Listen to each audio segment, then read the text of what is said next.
할렐루야. 네.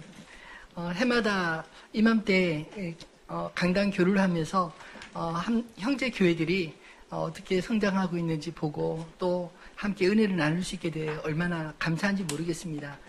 오늘 저희 교회도 또 죽전 우리 교회도 또 함께 동역하는 우리 동역자들이 말씀을 전할 때 동일한 은혜가 임하기를 소원합니다. 가지 많은 나무, 바람 잘 날 없다. 이런 속담 잘 아시리라 생각합니다. 사실 함께 살아가는 가족들이 많으면 그 가족들 안에 이런저런 그 사연들이 많이 일어나지 않습니까? 옛날에는 3대가 함께 모여 사는 대가족 제도가 있어서 이 할아버지 또 뭐 아버지 아이들 이렇게 더불어 함께 많이 살았고 또 가족들도 자녀들도 뭐 7, 8명씩 이런 낳는 집이 많아서 참 이렇게 풍성했었습니다. 근데 요즘은 그 3명만 낳아도 많이 낳았다고 하니 참 세상이 많이 바뀌었다는 생각이 듭니다. 저희 집에도 많이 낳은 측에 속합니다. 3명이나 되니까요. 그런데 저희 집 3남매는 아이들이 성격이 각각 다릅니다. 큰아들은 그 MBTI로 성격을 분석해 보면 완전히 한쪽으로 치우쳐 있습니다. ISTJ. 그리고 막내는 또 완전히 다른데 ENFP. 다른 게 하나도 없이 완전히 극과 극의 형제입니다. 다행히 둘째가 딸인데 절묘하게 절반씩 이게 섞여서 ISFJ 둘 사이를 적절하게 보충해 줍니다. 이 성격이 다른 두 아들 녀석은 이야기를 해보면 서로가 서로를 잘 이해를 못합니다.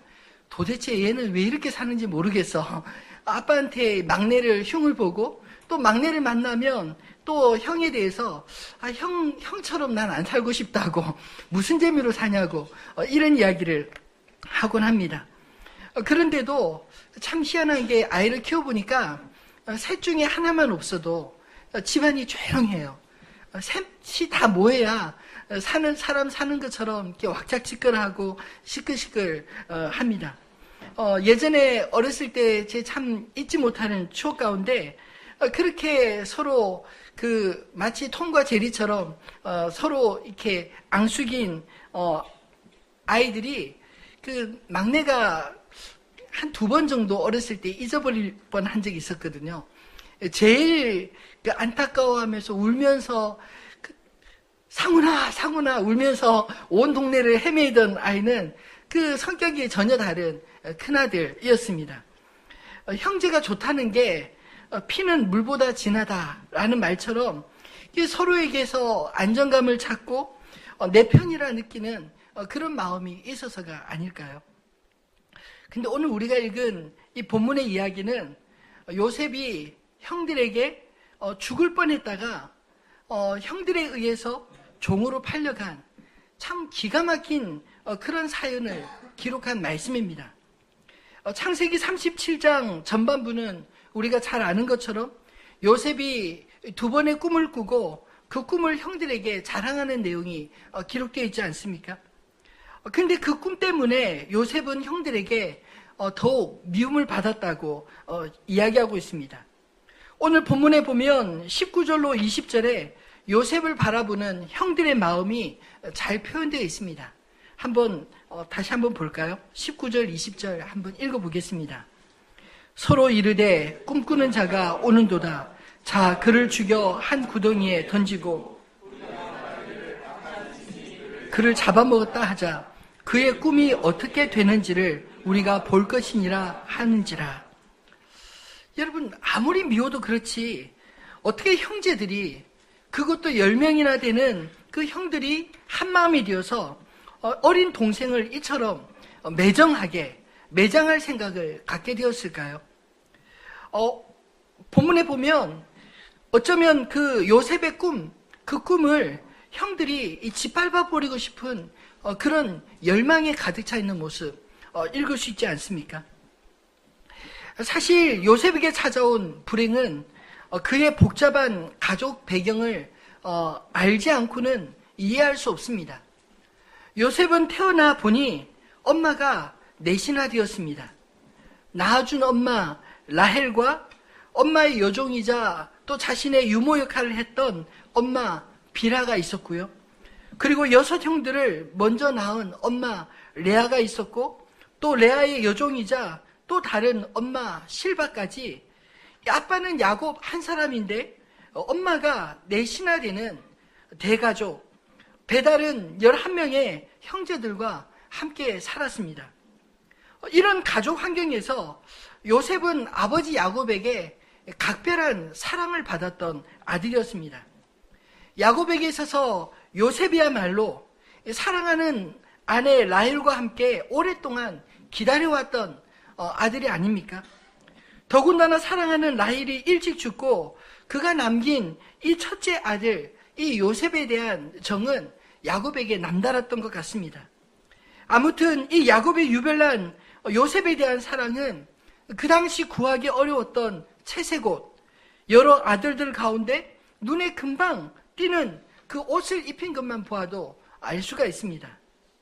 다른 형들은 어려서부터 양치는 방법을 가르친 반면에 요셉에게는 양치는 형들을 살피는, 어쩌면 마치 경영자 수업을 시키는 것처럼 느껴질 정도 편애를 받지 않았을까요? 그래서 요셉의 형들이 이 요셉의 꿈을 예사롭지 않게 반응한 것입니다.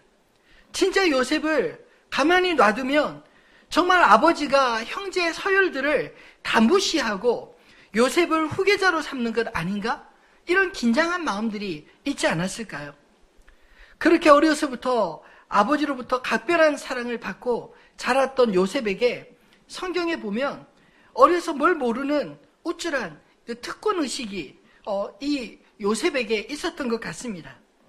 함께 크는 형들의 잘못을 아버지에게 쪼르르 달려가서 일러 바치는가 하면 아버지가 주신 이 그 명품 채색 옷을 입고 다니며 형들은 일하러 다니는데 요셉은 아버지 대신에 형들이 일을 잘하나 못하나 살피고 아버지한테 이 보고하는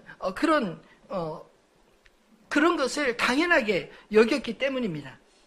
이런 요셉의 형편이 아버지로부터는 사랑을 듬뿍 받는 아들이었을지 모르지만 위의 형들에게는 시기의 대상이요 왕따와 미움을 한 몸에 받는 그런 처지가 아니었을까요? 그래도 요셉은 눈치도 없이 자기가 좋은 꿈 꾸었다고 서스럼 없이 형들에게 다가가 자랑하고 있으니 이 형들 입장에는 요셉이 미운 정도를 넘어서 아예 그의 꿈조차 짓밟아버리고 싶은 그런 충동이 느끼지 않았겠습니까?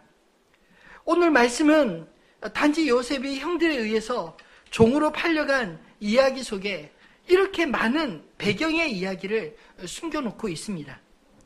그렇다면 오늘 이 말씀을 통해 읽는 저희에게 하나님이 의도하신 메시지는 무엇일까요? 오늘 이 이야기를 왜 이렇게 자세하게 기록해 놓았겠습니까? 단지 요셉의 불행한 가족사를 통해 요셉이나 그의 형들처럼 인생 그렇게 살면 안 돼, 이것을 가리키기 위함이었을까요? 저는 아니라고 생각합니다.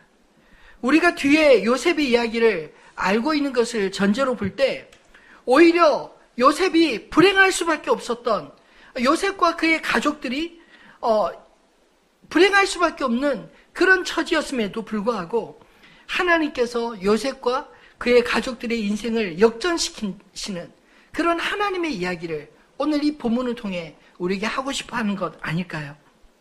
저는 말씀을 묵상하면서 이 불행을 역전시키는 하나님은 첫 번째로 실패자도 사용하시는 하나님이신 것을 발견하게 되었습니다. 사실 오늘 본문을 요셉의 불행한 사건에만 포커스를 맞춰 보면 등장인물 모두가 다 실패자 아닌가요? 후회할 일들만 간직한 채 죄책감을 느낄 수밖에 없는 그런 인물들처럼 보여집니다. 아버지 야곱은 아들들의 거짓말을 믿고 요셉을 형들에게 보낸 것을 평생 후회하면서 요셉의 죽음이 자기 탓이라 이렇게 후회하며 살지 않겠습니까? 또 요셉은 형들이 자기를 잡아 죽이려 할 때 무섭고 두려움에 떨며 그동안 형들이 자기를 얼마나 미워했는지, 자신이 그동안 무엇을 잘못했는지 떠올리며 분노와 후회 시간을 잠시라도 보내지 않았을까요? 그러면 요셉을 팔았던 10명의 형들은 어땠을까요? 아버지 사랑 독차지하며 형들의 감시자 노릇을 하던 요셉이 사라졌으니 눈앞에 보이지 않으니 당장은 시원했을지 모르지만 시간이 지나가면 갈수록 죄책감에 사로잡혀 평생을 그렇게 살지 않았겠습니까? 실제로 훗날 20년 후에 요셉인 줄 모르고 애굽에서 요셉을 만났을 때 그 앞에 시므온을 볼모로 잡히고 베냐민을 데리러 가는 과정에서 나눈 대화를 우리는 창세기 42장 21절에 읽을 수 있습니다. 이 말씀에 보면 그들의 죄책감이 어땠는지 알 수가 있습니다. 제가 한번 읽어드리겠습니다. 그들이 서로 말하되 우리가 아우의 일로 말미암아 범죄하였도다. 그가 우리에게 애걸할 때에 그 마음의 괴로움을 보고도 듣지 아니하였으므로 이 괴로움이 우리에게 임하였도다.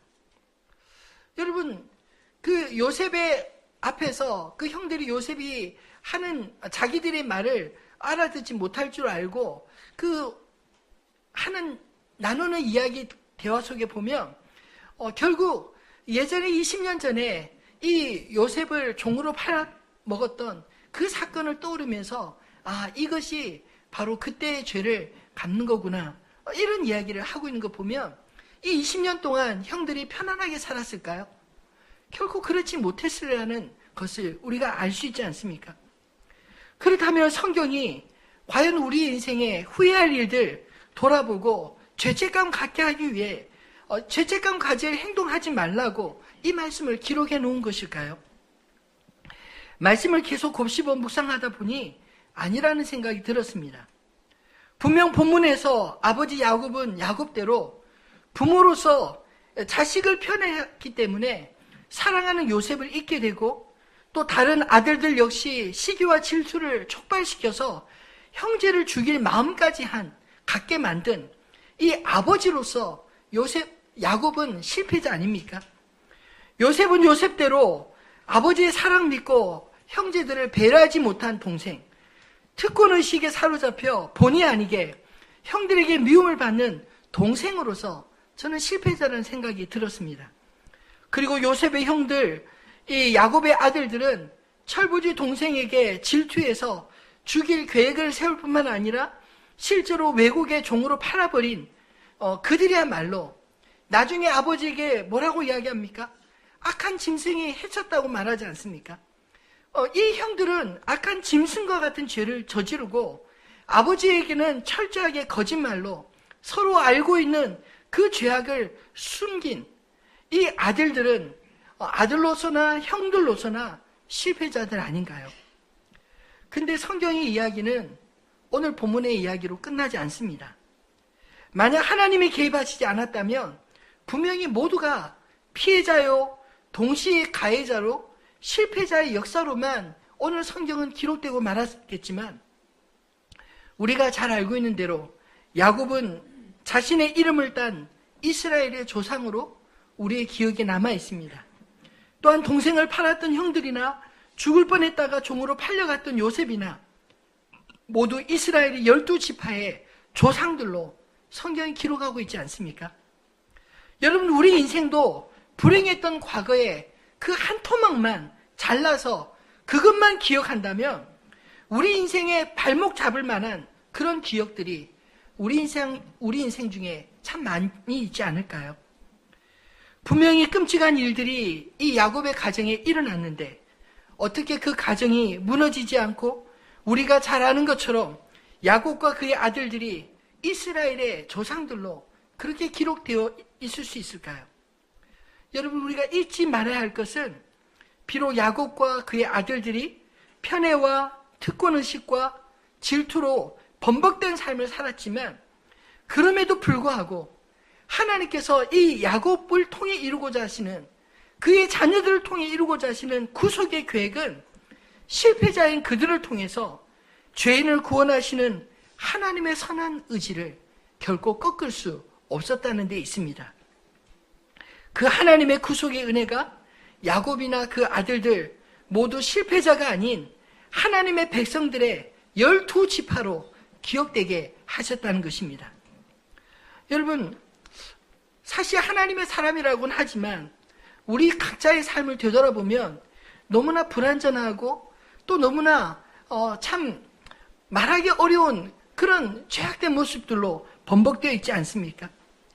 믿음의 사람들이 완벽하지 않음에도 불구하고 저는 성경을 읽을 때마다 하나님이 그들을 버리지 아니하시고 사용하심이 참으로 감사합니다. 한 번의 실패를 영원한 실패로 만들지 않으시는 하나님이 우리와 함께 하시기에 실패자도 다시 쓰임받게 되는 줄을 믿으시기를 바랍니다. 아니 어쩌면 수많은 우리 인생의 실패 흔적들이 오히려 우리를 하나님 앞에서 더욱 겸손하고 성숙하게 다듬어 하나님이 함께 일할 수 있는 파트너로 준비시킬 수 있는 것 아닐까요? 성경의 역사를 자세히 살펴보면 흠잡을 것 없는 의인들만의 역사가 아니라 용서받은 죄인들, 그래서 하나님 앞에 감사와 은혜를 아는 하나님 나라 백성들의 역사인 것을 기억하시기 바랍니다. 그러므로 오늘 이 말씀을 통해 이 요셉의 불행한 그 과거만 바라보지 마시고 하나님은 실패자들도 사용하셔서 자신의 선하신 계획을 합력하여 이루어 가시는 전능하신 분이심을 바라보며 믿으시기를 바랍니다. 두 번째로 불행을 역전시키는 하나님은 우리 인생 속 여러 가지 상황 속에 개입하시는 분이십니다. 오늘 본문을 묵상하면서 야곱과 그 아들들 뿐만 아니라 우리가 놓치기 쉬운 또 다른 등장인물들을 발견할 수 있었습니다. 오늘 15절로 17절에 등장하는 어떤 사람, 그리고 25절로 28절 또 36절에 등장하는 이스마엘 사람들, 이 미디안 상인들이 바로 그와 같은 사람 아닐까요? 요셉이 형들을 찾아갔다가 세겜에서 찾지 못하고 들판에서 방황할 때 등장하는 이 어떤 사람은 참 특이합니다. 극으로 친다면, 연극으로 친다면 엑스트라 같은 인물 아닌가요?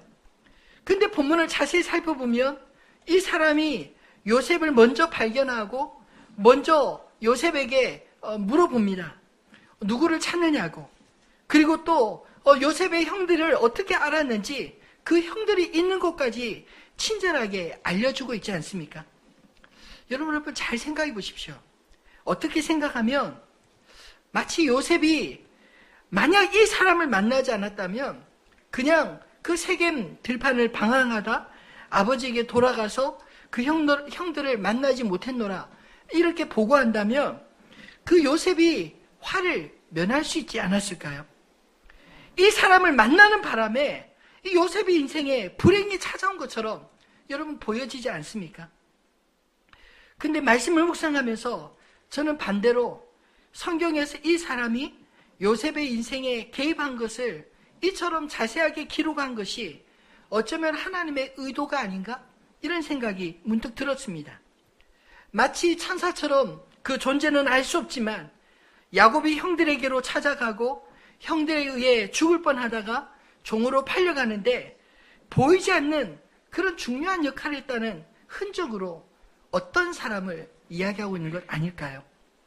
또한 25절에 등장하는 한 무리의 이스마엘 사람들도 우리가 주목해 볼 필요가 있습니다. 그들은 상인들로서 향품과 유향과 몰약을 싣고 애굽으로 가는 중이었는데 공교롭게도 요셉을 구덩이에 던져놓고 이 동생을 어떻게 처리해야 될지 몰라 고민하던 형들의 눈에 띄었다는 것입니다.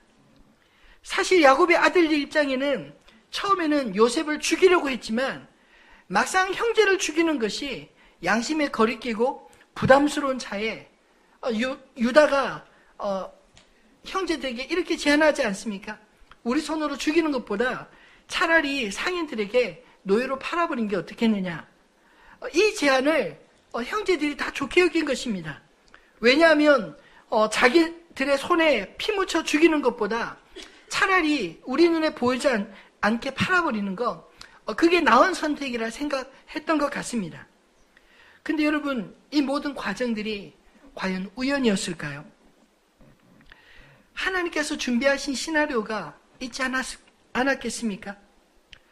요셉에게 미리 하나님께서 꿈을 주신 것은 하나님이 요셉뿐만 아니라 그 가족들까지 하나님의 구속의 역사에 사용할 계획을 가지시고 꿈을 주신 것 아닙니까? 그 계획하심을 이루게 하기 위해 아버지의 편애를 받고 특권의식에 사로잡혀 가던 요셉을 실기와 질투심에 사로잡혀 마음으로 수없이 죽였던 그 10명의 형제들에게 떼어내시기 위해 오늘 이야기의 스토리가 전개된 건 아닐까요? 또 요셉을 하나님의 구원의 도구로 준비시켜 나가기 위해 15절에 어떤 사람도 만나게 하시고 25절에 요셉을 은 20에 사서 이 애굽으로 데려가 보디발에게 종으로 팔아치운 이 미디안 상인들도 만나게 하신 것 아닐까요? 그들은 마치 하나님의 천사들처럼 길 잃은 요셉을 형들에게로 안내하고 죽음의 위기에 몰린 요셉을 애굽으로 옮겨준 그런 사람들이었습니다. 여러분, 우리 인생에 어쩌면 본문과 같이 어떤 사람 혹은 이스마엘 사람들과 같은 그런 사람들을 만날지 모르겠습니다. 회사에 가면 사사건건 부딪히는 그런 동료가 혹시 어떤 사람이 될 수 있지 않을까요? 또 나만 미워하는 것 같던 어떤 사람이 혹시 이런 종류의 사람은 아닐까요? 아니, 내가 성공하는데 도움을 준 사람들이 아니라 오히려 망하는데 도움을 준 그런 사람들, 그 사람만 내가 그때 만나지 않았더라면 하는 그 사람들이 오늘 본문의 어떤 사람들 혹은 미디안 상인이 될 수 있지 않을까요? 그들과의 만남은 별로 좋은 기억이 아닌 차라리 만나지 않았더라면 좋았을 그런 사람들로 기억될지 모르지만 어쩌면 그들은 보이지 않는 하나님의 손길이었을지도 모릅니다. 왜냐하면 자기밖에 모르던 우리의 눈을 가장 낮은 곳에서부터 가장 높은 곳에 계신 하나님을 바라볼 수 있도록 인도하는 손길, 자신의 한계를 깨닫고 전능하신 하나님을 의지하게 만드는 그런 손길일 수 있기 때문입니다. 중요한 것은 요셉의 인생이 그들의 만남을 통해 끝난 것이 아니라는 데 있습니다. 그 만남들이 보이지 않게 요셉에게 애굽으로 인도하여 그 애굽에서의 제2의 인생을 시작하도록 그렇게 이끌었다는 데 있습니다. 여러분, 기억하십시오.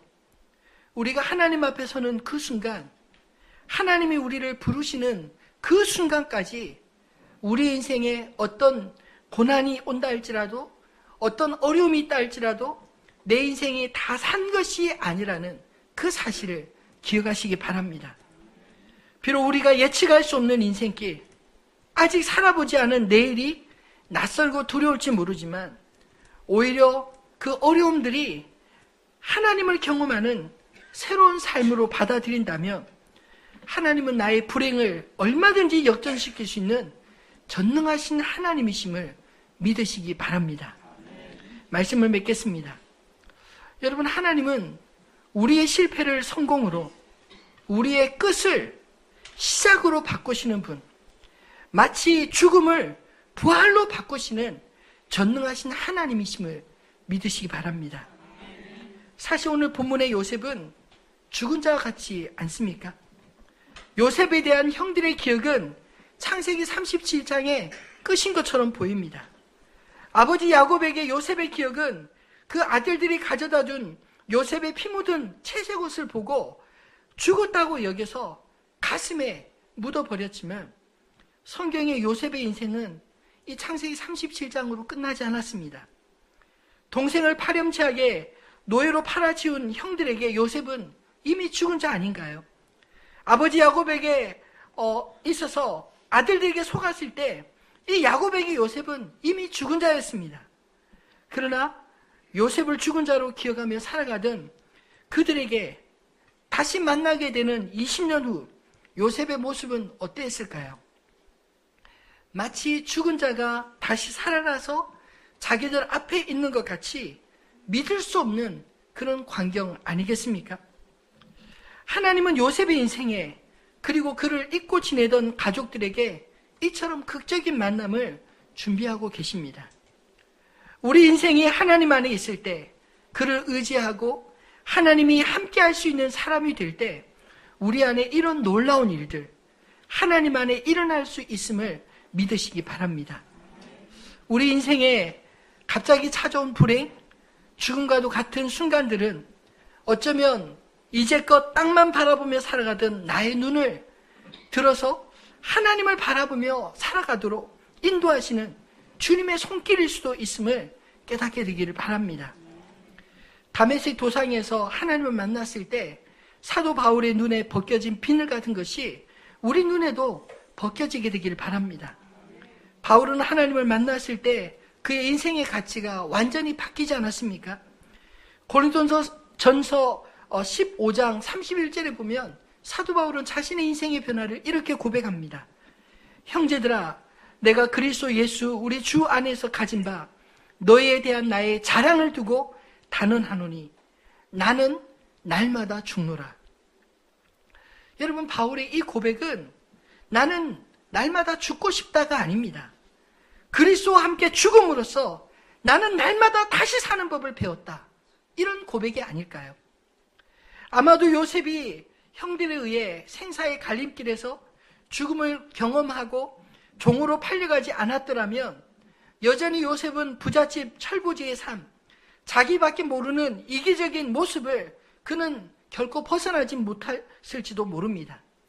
그런 요셉이 좋은 학교 가서 FM 교육을 잘 받으면 그의 성품이 변화되어 우리가 알고 있는 요셉처럼 변화될 수 있었을까요?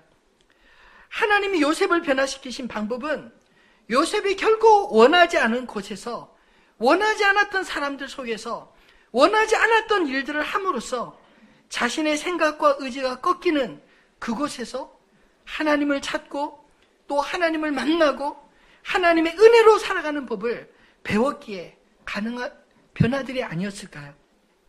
여러분, 하나님의 섭리는 참으로 오묘합니다. 죽음의 순간, 이제 마지막이구나 싶은 그 순간에도 하나님을 찾고 만날 수 있는 또 다른 순간을 하나님은 예비해 두고 계시기 때문입니다. 우리가 아는 것처럼 요셉의 생애는 오늘 본문 창세기 37장에서 끝나지 않습니다. 우리가 겪는 삶의 벼랑 끝에서도 주님이 우리를 부르시기까지는 끝이 아니라는 사실을 기억하시기 바랍니다. 오히려 인생의 벼랑 끝에서 우리가 평탄할 때 찾지 않았던 하나님을 찾게 되고 아무도 함께 할 수 없는 그 현장 속에서도 하나님은 우리에게 찾아오셔서 함께 할 수 있는 분이시기 때문입니다. 오늘 본문은 요셉이 당한 불행한 일이 그의 인생의 불행으로 끝나지 않고 오히려 하나님을 날마다 경험하는 하나님의 사람으로 태어나는 새로운 시작이 된 그 과정으로 우리를 인도하는 말씀입니다. 내가 이해할 수 없는 불행을 만날 때 사랑하는 사람에게 배신을 당해 모든 인간관계가 다 끊어진 것 같은 암울한 순간에도 오늘 요셉과 함께 하신 그 주님을 기억하시기 바랍니다. 어쩌면 그 순간은 내가 죽고 예수로 다시 사는 새로운 삶을 위해 이 땅만 바라보며 살아가던 나의 눈을 하늘을 향하도록 함께 하시는 하나님의 섭리의 순간일지 모릅니다.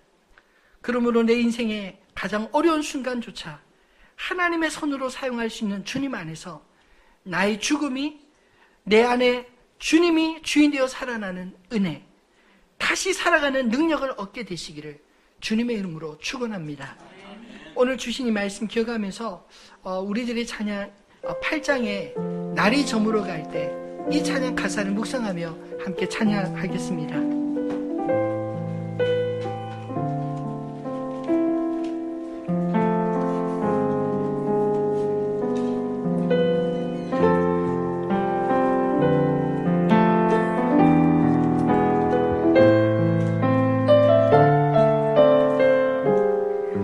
날이 저물어 갈 때 빈들에서 걸을 때 날이 저물어 갈 때 빈들에서 걸을 때 그때가 하나님의 때, 그때가 하나님의 때 내 힘으로 안 될 때, 내 힘으로 안 될 때 빈손으로 걸을 때, 빈손으로 걸을 때 내가 고백해 여호와 내가 이래. 고백해 여호와 이래 주가 일하시네.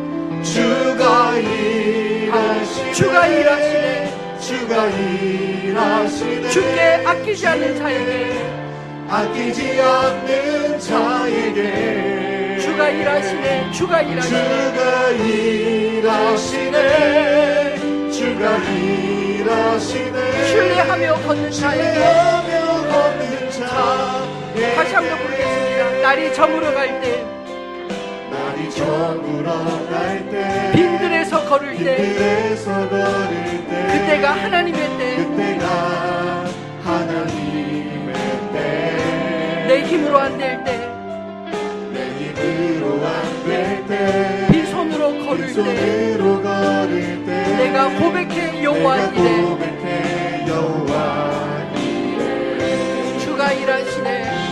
주가 일하시네 주가 일하시네 주께 아끼지 않는 자에게, 아끼지 않는 자에게 주가 일하시네. 주가 일하시네 주가 일하시네 신뢰하며 걷는 자에게, 신뢰하며 걷는 자에게 우리 모인 이곳에 우리 모인 이곳에 주님 함께 주님 계시네. 함께 계시네 누리네 아버지의 은혜. 누리네 아버지 은혜 적은 떡과 물고기, 작은 떡과 물고기 내 모든 걸 내 드릴 모든 때 걸 드릴 때 모두 고백해 고백해 여호와 이래. 여호와 이래 아멘.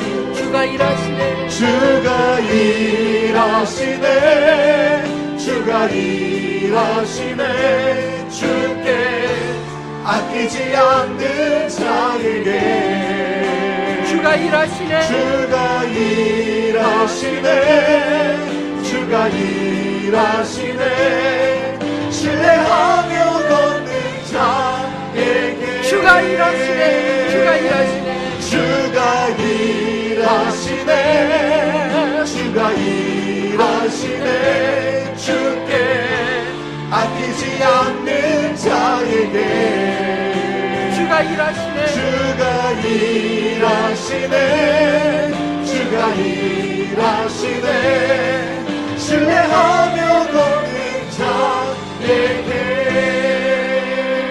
자에게 오늘 이 시간 주신 말씀 기억하며 함께 기도했으면 좋겠습니다. 여러분 인생에 이게 끝인가? 그렇게 생각할 때가 있었습니까? 혹은 우리 인생의 과거를 돌아볼 때 정말 내 인생에 내가 스스로 해결할 수 없는 그런 엄청난 상처를 준 사람들, 그 사람들 때문에 내 인생이 더 이상 한 걸음도 나가지 못한 채 그냥 그저 그 자리에 머물러 과거를 사는 것처럼 그 고통을 반복적으로 살아가는 분은 혹 계시지 않으신가요? 여러분, 오늘 이 시간 전능하신 하나님을 우리가 배우게 되기를 소원합니다. 요셉의 인생, 그 형들에 의해서 팔려갈 때 그 인생 끝나지 않았습니다. 아니, 그 인생은 애굽에서 다시 제2의 인생으로 시작되었습니다. 과거에는 철없는 철부지 소년이었지만 자기가 원하지 않는 곳, 원하지 않는 사람들 사이에서 원하지 않는 일들을 감당해야 할 때 얼마나 두렵고 힘들었을까요? 그 어렵고 힘든 그 시간들이 그의 할아버지 아브라함의 하나님, 이삭의 하나님, 야곱의 하나님을 만나는 기회가 아니었겠습니까? 비록 가족들에게서 떨어져서 홀로 외톨이처럼 지내야 했지만 하나님은 요셉과 함께 하셨습니다. 창세기 39장에 보면 여호와께서 요셉과 함께 하심으로 이 말씀이 4번이나 반복되어 있습니다. 세상 그 누구도 함께 할 수 없는 그 환경 속에 하나님은 찾아가셔서 요셉을 붙드시고 요셉을 일으키시고 요셉과 함께 하심으로 그의 제2의 인생을 준비시켜 나가십니다. 그 불행을 불행으로 기억되지 않고 그 불행을 넘어서 하나님의 사람으로 빚어가시는 그 모습을 여러분 볼 수 있었으면 좋겠습니다. 여러분, 고난이 우리 인생에 왜 찾아옵니까? 땅만 바라보며 살지 말라고 하나님을 바라보며 하나님을 의지하며 그 전능하신 하나님 앞에 무릎 꿇으라고 우리에게 허락하시는 새로운 기회가 아닐까요? 오늘 시간 저와 여러분이 우리의 과거의 아픈 기억들, 그리고 현재 답답한 그런 삶의 문제들 주님 앞에 가지고 나아가, 주님, 나로 이 땅만 바라보지 않냐고 나와 함께 하시는 전능하신 하나님 바라볼 수 있도록 주님 축복하여 주시옵소서. 하나님, 내 환경 뛰어넘어 하나님의 역사를 경험할 수 있도록, 하나님의 은혜를 경험하며 하나님 기도의 응답을 가장 낮은 곳에서부터 체험할 수 있도록 하나님 축복하여 주시옵소서. 그렇게 함께 기도하며 나가기를 소원합니다. 기도하겠습니다. 거룩하신 하나님 아버지, 감사합니다. 오늘 이 시간 주신 말씀을 통하여 하나님 아버지, 우리 인생의 연약함 가운데 있습니다. 하나님, 우리와 함께 하시며 하나님 아버지, 우리를 이끌어가시는 주님을 볼 수 있게 도와주시니 감사합니다. 하나님 아버지, 오늘 말씀을 보면 하나님, 요셉도 야곱도 형제들도 하나님 다 실패가 있지만 그러나 그 실패자들조차도 주님 버리지 아니하시고 사용하시는 하나님의 구원의 역사를 만들어가시는 하나님이시며 주님 편하게 도와주시니 감사합니다. 하나님 아버지, 우리 인생 하나님 너무 속다고 고백할 수가 있고 하나님 아버지, 그에게 역사가 없으시고 하나님 관리하시는 상황이고 하나님 역사하시고 역사가 없으시고 하나님의 성령을 예비하시고 주가 일하시네, 주가 일하시네, 주께 아끼지 않는 자에게 주가 일하시네, 주가 일하시네, 신뢰하며 걷는 자에게 날이 저물어 갈 때, 빈들에서 걸을 때, 날이 저물어 갈 때, 빈들에서 걸을 때, 그때가 하나님의 때, 내 힘으로 안 될 때, 빈손으로 걸을 때, 힘으로 안 될 때, 빈손으로 걸을 때, 내가 고백해 여호와